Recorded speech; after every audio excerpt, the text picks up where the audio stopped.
नमो भगवते वासुदेवाय। ओम नारायणाय। अगली कथा द्रौपदी का स्वयंवर। श्याम सुंदर को कालिंदी, सत्याभद्रा, लक्ष्मणा आदि से विवाह करना। सुखदेव जी ने कहा, हे परीक्षित, श्याम सुंदर सत्याजीत का मरना सुनकर युधिष्ठिर आदि को बिना देखे हस्तिनापुर से चले आए थे, सो उनका मन अर्जुन आदि से भेंट करने के लिए चाहता था। जब राजा दुर्योधन ने पांचों भाई पांडवों और उनकी माता कुंती को लाख के कोट में रखकर आग लगवा दी, तब वे लोग सुरंग की राह जो विदुर जी ने पहले से बनवा रखा था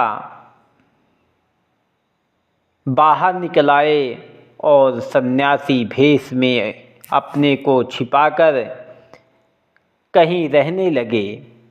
एक भिल्लिन अपने 5 बेटों समेत, जो उसी कोट में जलकर मर गई थी, उसकी हड्डी देखने से दुर्योधन को विश्वास हुआ कि युधिष्ठिर आदि जल गए। उन्हीं दिनों में राजा द्रुपद ने अपनी कन्या का स्वयंवर रचा, सो वहाँ पर दुर्योधन आदि सब राजा इकट्ठे हुए। वेदो व्यास व ध्रुव ऋषीश्वर के कह जाने से अर्जुन आदि पांचों भाई भी अपनी माता को किसी जगह छोड़कर सन्यासी भेष बनाए हुए उस स्वयंवर में पहुँचे। जिस समय द्रौपदी चंद्रमुखी 16 श्रृंगार किए, अंग अंग पर जड़ाऊं गहना पहने, फूलों का गजरा हाथ में लिए, जहाँ सब राजा बैठे थे आकर खड़ी हुई, तो उनकी सुंदरता देखकर सब लोग मोहित हो गए। उस समय धृष्टद्युम्न द्रौपदी के भाई ने पुकार कर कहा कि जो कोई कराह में मछली की परछाई देखकर सिर नीचे किए हुए बाण से मत्स्य को भेदे, उसे यह कन्या विवाह दूंगा। यह वचन सुनते ही राजा शिशुपाल ने उठकर वह धनुष जो मछली भेदने के लिए राजा द्रुपद ने वहाँ रखवाया था उठाना चाहा। जब वह धनुष उनसे नहीं उठा, तब वह लज्जित होकर बैठ गया। यही दशा राजा जरासंध की भी हुई। तब कर्ण ने उस धनुष को चढ़ाकर मत्स्य भेदना चाहा। उस समय द्रौपदी कर्ण से बोली कि तू सूत पुत्र होकर ऐसा सामर्थ्य नहीं रखता जो मुझे विवाह ले जावे। यह वचन सुनते ही कर्ण ने द्रौपदी की ओर देखकर वह धनुष पृथ्वी पर धर दिया और अपनी जगह पर आ बैठा। उन लोगों की यह दशा देखकर दूसरे राजा मत्स्य भेदने से निराश हो गए। तब अर्जुन ने बड़े भाई युधिष्ठिर की आज्ञा लेकर जैसे ही उस मत्स्य को अपने बाण से भेद डाला, वैसे ही द्रौपदी ने उनके गले में जयमाल पहना दिया। यह हाल देखते ही दूसरे राजाओं ने डाह से आपस में कहा कि बड़े सोच व लज्जा की बात है जो हम लोगों के सामने से यह सन्यासी राजकन्या को ले जावे।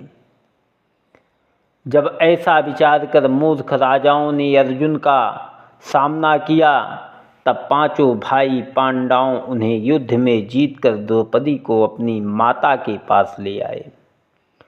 कुंती माता की आज्ञानुसार अर्जुन आदि पांचों भाइयों ने उसे अपनी स्त्री बनाकर रखा। जब यह हाल दुर्योधन को मालूम हुआ कि युधिष्ठिर आदि पांचों भाई नहीं जले और जीते बच गए हैं, तब विदुर को भेजकर उन्हें बुलाया और आधा राज्य उनको बांट दिया।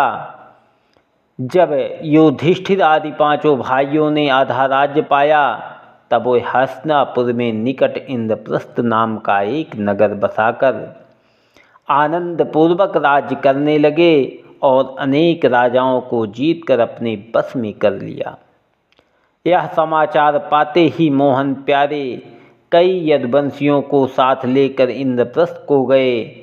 जब देवकी नंदन उस नगर के निकट पहुँचे तब युधिष्ठिर आदि पांचों भाई यह समाचार सुनते ही आगे आकर सम्मान पूर्वक उन्हें राजमंदिर पर ले गए।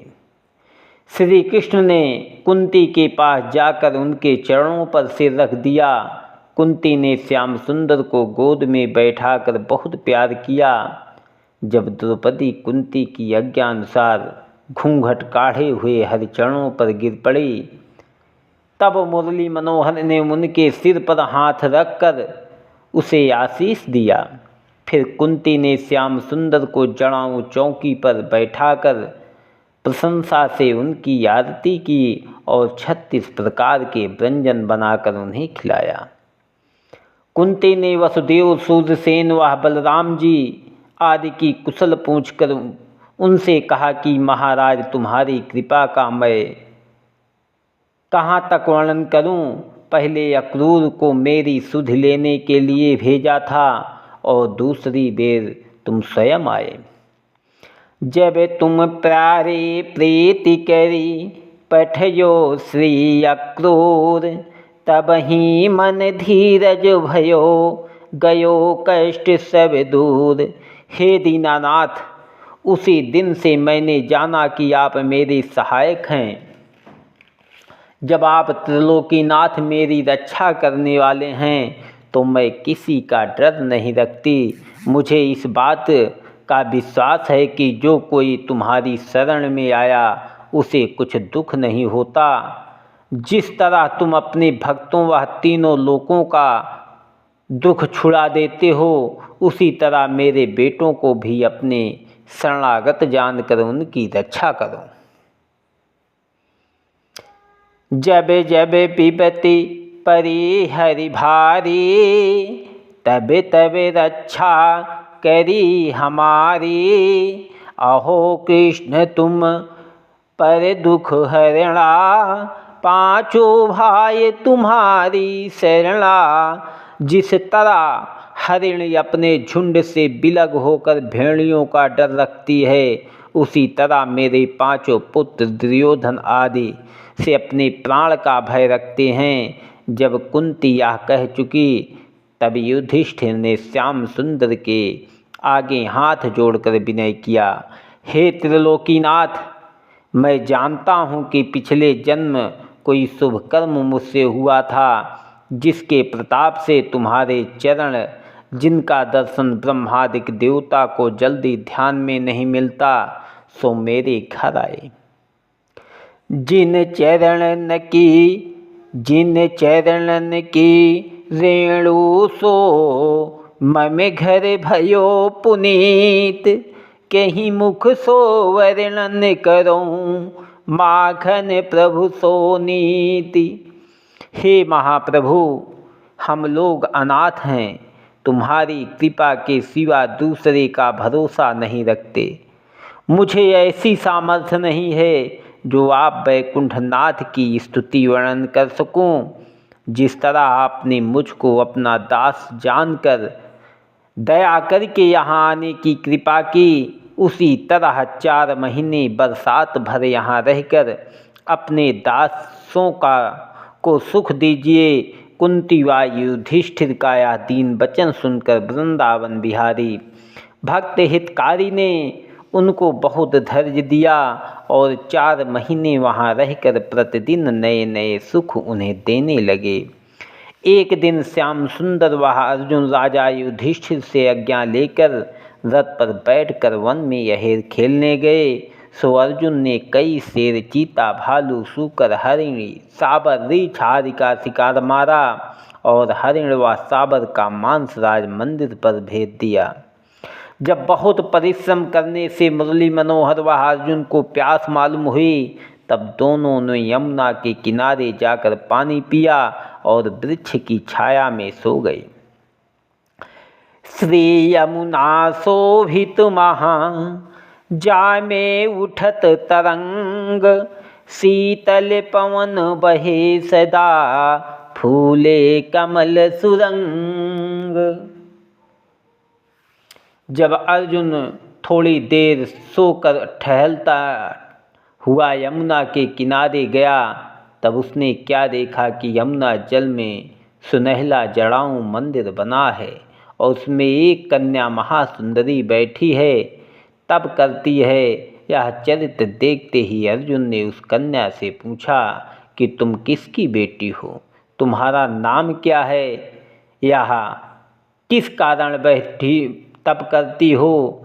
यह सुनकर बोली तभी महामनोहर बाम, पिता हमारे सूर्य हैं कालिंदी मम नाम। जिन दिनों श्री कृष्ण आनंद कंद वृंदावन विहार करते थे, तभी से मैं उन मोहिनी मूर्त पर मोहित होकर उन्हें अपना पति बनाना चाहती हूँ।